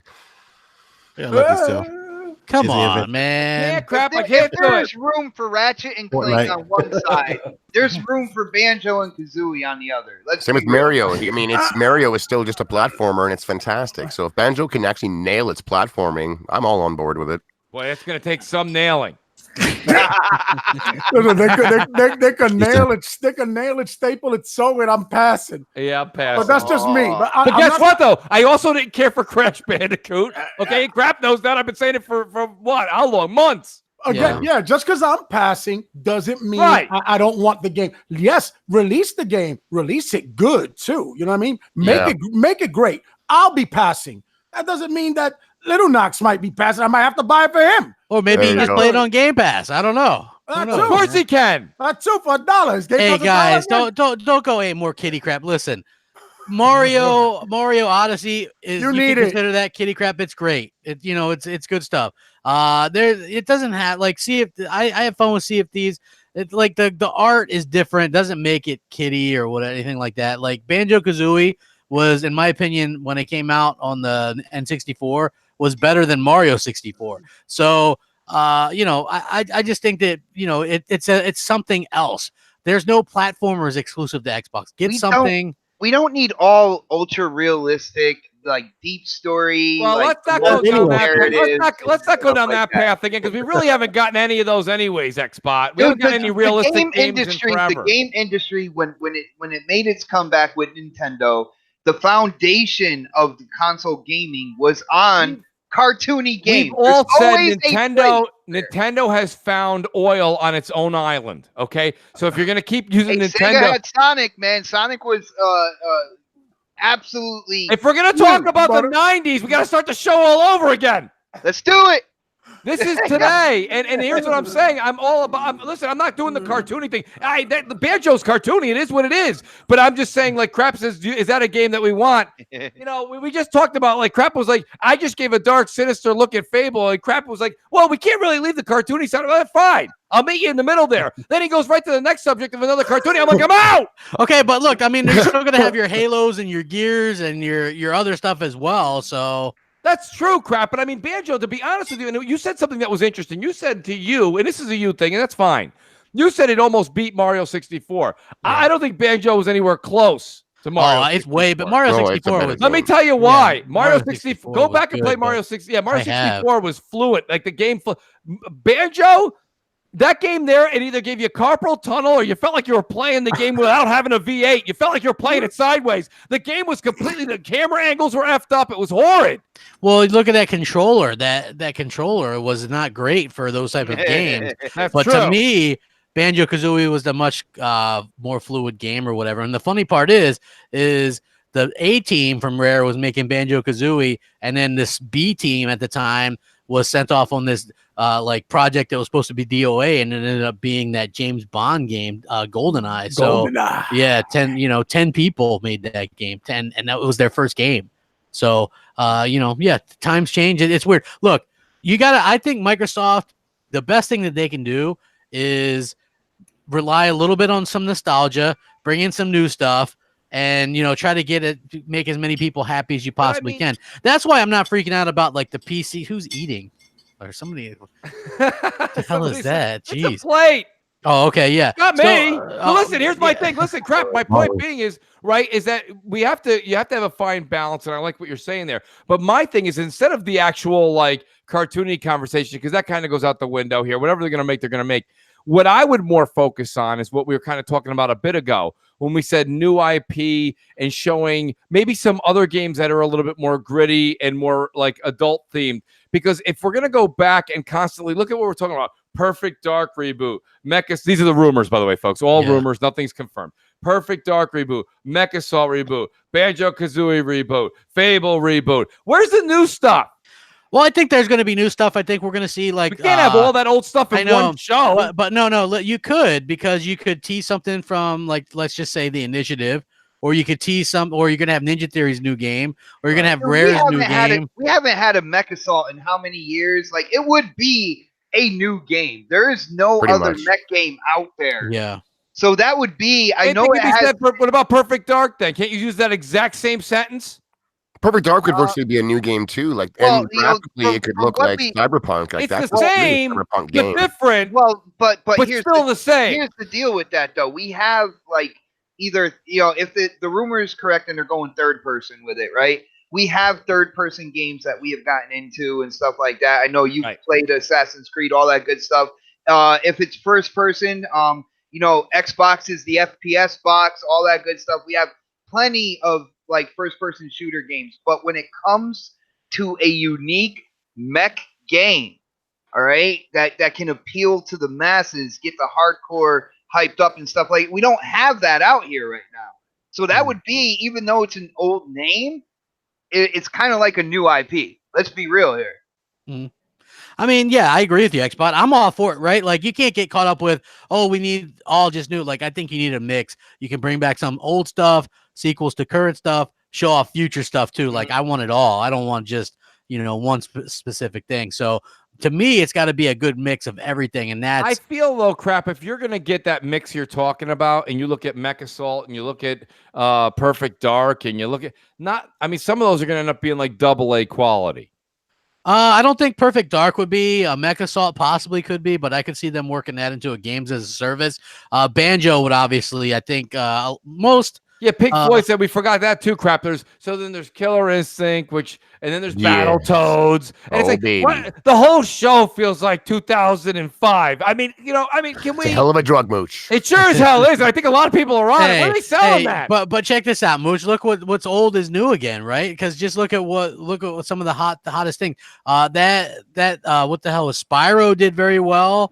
What the hell was that one that Resident Evil 2 remake? Resident Evil, yeah, they like look, sprinkled it all over the year. Crap. I don't want to do all those. We just named 6 reboots to appear in the 2-hour show. Hey, you can't. But look, I mean, this is Stallone's last Rambo. Eventually, you move on. You know what I'm saying? Like, yeah, but he didn't come out and say Rambo, Rocky, The Incredibles all coming out next weekend. You know what I mean? Like, spread it out. Hey, bring that on right into my veins, baby. I'm feeling like I'm in my late teens, early 20s. It feels great, Mooch. Great. Exactly. Right. Listen. Here's the thing. Microsoft needs content for Game Pass, right? So look, Battletoads is a AA. Banjo-Kazooie would probably be a AA. I think Perfect Dark would be AAA. To be honest with you, because I think they're going to go the darker third person reboot. That's the rumor. Ninja Theory's game. They're gonna have some new stuff. Ninja Theory is a new game. That's different. I mean, I'm not talking about the show. I'm just talking about the older games. We're all talking. Like everyone's like, I want those rebooted. And I'm not saying no to any of them. I'm saying I don't know if I want to see all that on stage. That's going to take a lot of time up. And those are games that are just, I want to sprinkle those out. Show us some of those at XO, right? Show some of those at Gamescom. Gotham guy says God of War was a reboot. Nobody complained. I mean, it was a soft reboot. Well, I also came out with like fucking 4 or 5 other brand new IPs around that time too. Yeah, right. So that's I mean, what I'm saying. God of War was Kratos Retirement Edition. Hey, I mean, they still technically the other stuff happened in that game. So I think that's what people got to keep in mind. I didn't want to, we got to talk about this. Xbox announces Xbox branded body soap and deodorant. Yeah. Do we have Well, listen, people want to talk about it. They need to hand out free samples at E3 for everyone's nose there, man. My God, I mean, from what I've heard. This is a big deal. It's funny because the creator of Xbox, Seamus Blackley, did not like this at all. I don't know what the deal was. He did not like this at all. I just got a feeling that this isn't what he had in mind for Xbox. It's like, I don't know how many of you are Simpsons fans, but Krusty the Clown is a notorious person that puts his name and face on everything, right? And that's everything. Yeah, exactly. Like forms. He's got his own barricade, his own eye wash. He's got everything, right? So like that's to Microsoft. I mean, they had the baby doll thing. Now they have the body soap, and they got their own merchandise. It's like, I don't know. There seem to be selling out a little bit. I don't know. Like, brother, it is not a big deal when you look at it. I forgot the name of the company that they're dealing with it, but all it is they're doing a marketing thing and throwing the Xbox name on these products. Exactly. It's a certain sense.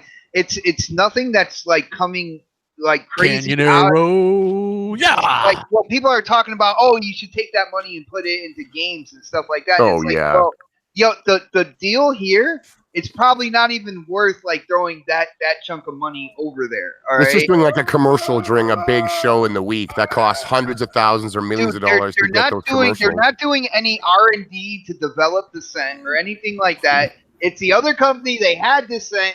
They're looking to kind of market it.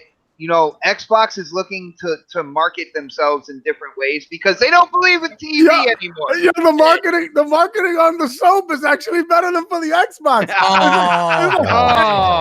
Look what it says. Xbox links. Lift your game. Hey, listen. That shit is better slogan than Microsoft. Hey, smell that, guys? Smells like last place. Come on. What's the name of the smells? Is it like True 4K, most powerful console? That's what I'm rocking, bro. I wash my hair with True 4K, man. I use True 4K. My deodorant is Don't worry. I guess when my Sony question comes out with is- the dynamic version, everybody will love it. Improve your KD against funk. My question is, I mean, where's the logic behind it? I mean, It's just advertising and brand awareness, really. I mean, a lot of gamers, there's a lot of gamer stuff. There's gamer-specific energy drinks, gamer-specific chairs.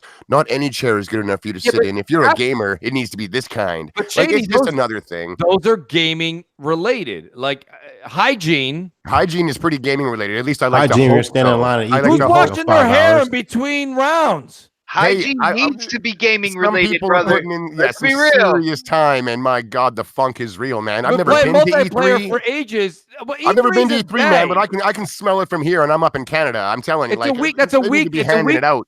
It's a week long. I mean, this is a product that's gonna be on the shelves for months. My point being is like I don't know where everything you gave as an example was actually my point against it. Right? I agree with you. Chairs, Doritos, soft drinks. Okay, these are things, all things being used while gaming. Right? People say, "Hey, I'm going to get up and go grab myself a Mountain Dew." Hey, look, there's an Xbox logo on it. Cool, right? It's just Nobody's a ever been subtle- like, "I'll be right back if the round starts. I just got to go put a little underarm deodorant on. I'll Yeah, be that's right back." man. It's a subtle message from Xbox to telling the unwashed masses. I out just there don't see it. Clean yourselves up, see it. damn it. Clean yourselves up. I can smell you I over don't the see internet. it. Are you Let's go. crazy? You know what I mean? I mean, I'm copping it. BMW's not selling chewing gum. I don't get it. I like it. I like that. I too, don't man. get it. It just It's got don't- my yuccas.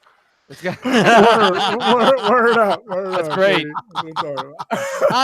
Look, I don't know if I'm going to be interested in it, but hey, I'm they Lift your game, know, crap. Lift your game. I'm trying to. Xbox does the giveaway thing at Taco Bell. You swing by, you buy a $5 box. It's great. You support the team. You maybe got a chance to win. I get all this kind of stuff. I really do. But there's no way.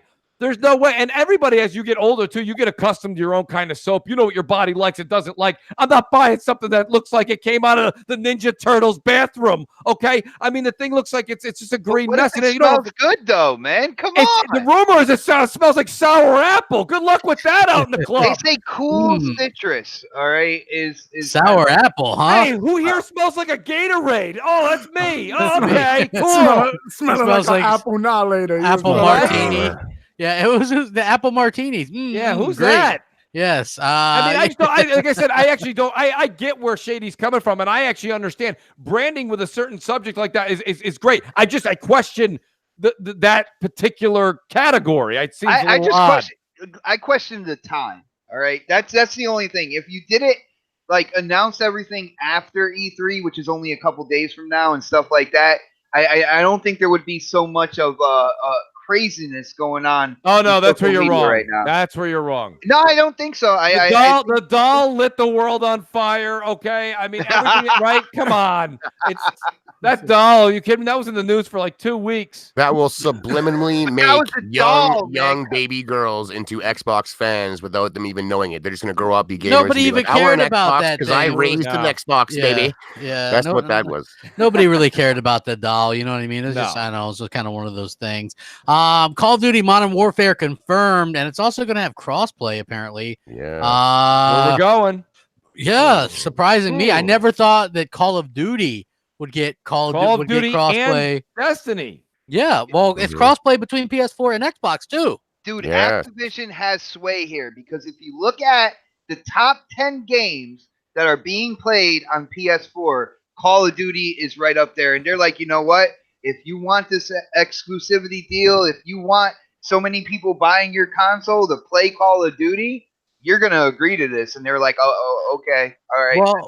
And apparently it's going to use Fortnite. I can't imagine who on a console would want to play against people on a PC. But apparently it's going to use Fortnite style crossplay, meaning if it detects keyboard and mouse, you play against people with keyboard and mouse. But if you're rolling with somebody that's playing on PC, you automatically get put in PC lobbies.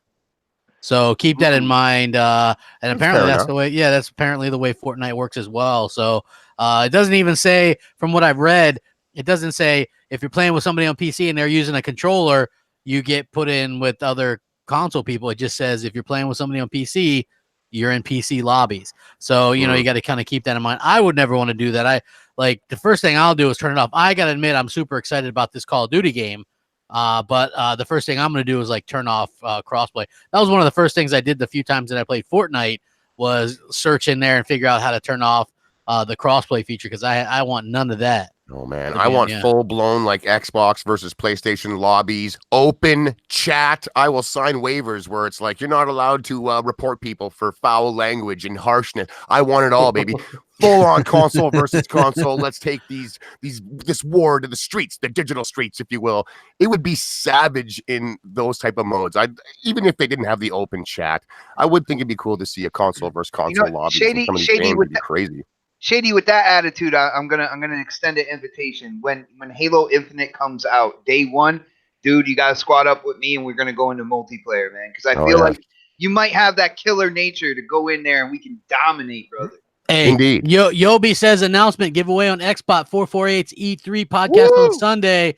He says he'll be giving away Xbox Labs controller. You design it, he'll send it. That's my boy right there. Yobi always doing good stuff for the community like that, man. That's awesome news, man. That is absolutely fantastic news right there. You guys, the first thing I asked, I think I've been on Crossfire way too long. I was like, can I win that? I win for you. We'll be doing a special break during M&C for that giveaway. I was saying that.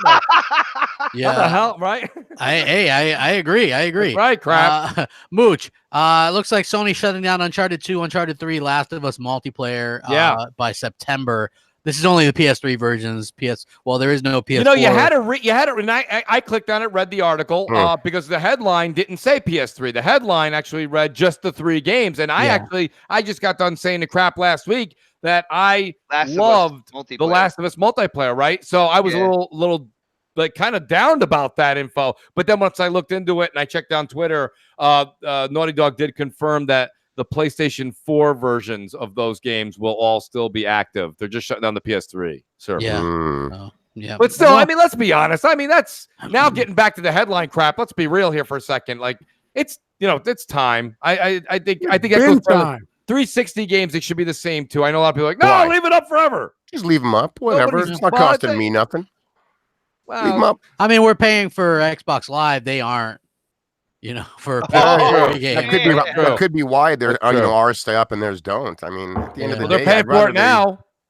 Yeah, well, I mean, they are, but those are PS3 games, so they aren't really paying for those. Oh, that's right. Yeah, PS3's free online. Yep. Remember free multiplayer? That was one of their big selling points. So I mean, that they did have that to sort of kind of go with or look forward to or whatever. But hey, it kind of is. Also, Shenmue 3 delayed again, Mooch. And guys, it's going to be August now, November. That actually kind of makes Sony's 2015 E3 even worse. Wasn't that the one that was like they hyped it all up and everybody was like, "Oh my gosh, we got Shenmue 3, we got Last Guardian, we got Final Fantasy 7 remake, and so none of that stuff has turned out exactly well so far. I'm actually looking forward to that, but I figured that they would delay that at least one more time. Let's see what else we got here, Mike. Let's see. Oh, Gears 5 box art leaks. Did you guys see the box art? A lot of people aren't a big fan of this. It is what leaked earlier, right? That's it's the key art. Yeah, it's confirmed. September oh no, is that 10th. right? Quote Mooch, not good enough box art, -2 points. As a few shows ago, I heard that in the show. I heard it, Mooch. I did not say that. I don't care. It wasn't the absolute quote, but you guys were just going in on that. I made a joke in the chat actually about like, my God, I could see IGN being like, the box art's no good. We'll take a point or two off. I mean, I think that it's an interesting choice. I mean, you could see where they're taking the franchise. I mean, Marcus Phoenix, you almost have to use a magnifying glass to find him. Yeah. You know, Hey, it's like, you know they need to do a Last Jedi with him, right? Just have him like exhaust himself by using some stupid teleportation thing. yeah, and and then just kill keel himself over. with a just nasher or something. I yeah. didn't do anything, but I Yeah. died anyway, right? Like I don't know. I mean, I you know, it's going to be very interesting to see where they take the franchise. I just hope, like I said, getting back to the gameplay aspect of it, I hope they take Gears 5 and they open it up and it's not quite as linear. That's what I'm hoping for. Well, supposedly that's what they're doing, but I mean, agree. What do you think about the alleged September 10th release date? I like it. It's a I good think date. I think it's a good date too. It's I right think so, before the too. whole holiday rush, you know, so everyone who's buying it as opposed to Game Passing it can get in there early when their wallet hasn't been beat up yet by the week after week bombardment of these AAA games that come out then. So they get it out early, and it's going to, you know, I don't think it'll get slept on at all. I think it's a good time. I can drop some DLC right before the holidays. Yeah, more or less. Yeah. I point, agree. Brad. I agree 100%. Hey, everybody, hit that like button. Let's get over 150. Very close. It's kind of a shorter show tonight since I couldn't get things working on my end for the first 20-some Freaking minutes. microphone. I know, but I did promise everybody we get out of here by 10. So, Mooch, what do you got going on, man? Oh, buddy, we got a long weekend on our road to E3, buddy. It's going to be fantastic. So, I mean, we've got, of course, Crossfire Friday night, 7 p.m. Eastern time. And then I'll be streaming tomorrow night, Saturday, and Sunday. Well, not Sunday. Take that back. That's E3 on twitch.tv, the Mooch78, same as YouTube. Go over. Wait, is follow, hit the E3 button. Sunday or is it Monday? Sunday. Microsoft's is Sunday? Sunday. Starting at 4 p.m. Eastern time. We'll have the pre-show starting on my channel at, I think we're going to do 2:30 or 3 o'clock. We'll have all the info out soon. Sully, who's in the chat, will have everything out. Oh, damn. I thought it was Monday for some reason, but okay, Sunday. Sunday. Yeah, Sunday. We got a lot of stuff cooking, man. It's going to be fun. It's going to be great. It is. Xbot, what do you got going on, man? Well, brother, we are skipping next podcast this Saturday, but we are doing a live reaction. We are actually getting pretty extensive on Sunday when it comes to it. A live reaction to Xbox's E3. We are checking out Bethesda's show live as well, and then we are going to wrap it up with the hardcore next podcast panel just to give thoughts and opinions and everything of what we saw throughout the day. It's going to be a great day. Sunday is going to be absolutely amazing. It is, of course, on my channel, Xbot448, and Yobi is giving away a Xbox Lab design controller. It's going to be great, man. I can't wait. Awesome, man. Excited. Shady, what do you got going on, my friend? This week, or not this week, every week I'm on this show here, Xbox Nation. I do also the new Gaming News at Noon with Shady and Boom, and that's Wednesday mornings on Mr. Boomstick XL's YouTube channel. And then I also do a show on Friday mornings with him, which is Breakfast with Boom. And tomorrow I'm guesting on his other show, the Xbox Factor podcast. We're going to get into the Xbox games for that. So that's where you can find me in the podcast world. On Twitter, I'm So Shady at the Sesh Empire. You can follow me there. Xbox, I'm So Shady. Love being back, man. It was great topics tonight. Awesome panel. Awesome community. E3 is here, man. I'm insanely hyped. I can't wait. I just can't wait. It's so good. It's very exciting. I'm excited too. Knox, what do you got going on, man? Oh man, you already know, man. About to get ready to go to work, man. Great show tonight. The panels was on the money, like always, man. Chat was off the hook. New and Knox We Trust this Friday, so go ahead and check that out. I did put in for the night off on Sunday. I don't know if I'm approved yet. I'll find out tonight. But if so, man, I'll definitely. I mean, I'm gonna be with the next podcast fam, regardless for the after show. But I might be doing other things during the day as well, man. Whoever will have me or whatever, depending if I get the day off. But yeah, man, you already know. All right, man. Appreciate it. And Predator, what's going on with you, my friend? Last again. Damn it. Not much, man. Now. Show on Sunday, doing it big for E3. So that's it. Nothing else going on this week. I'm trying not to post leaks this week, so I'm trying to be nice. I don't know how long it's gonna last. Maybe Saturday I might drop some leaks out there, but I'm holding all the cards right now. So I'm excited to see where we're going, man. E3, man, it's gonna be so excited, man. A couple days away. I'm excited as ever. It's like Christmas time, man. I'm just super happy about it. It's gonna be so much fun. So thank you guys all for joining us. Please like, share it out, subscribe if you haven't already. Hit the bell, and we'll catch you next time. E3 time, baby. Let's go. Whack 'em up. Later. Switch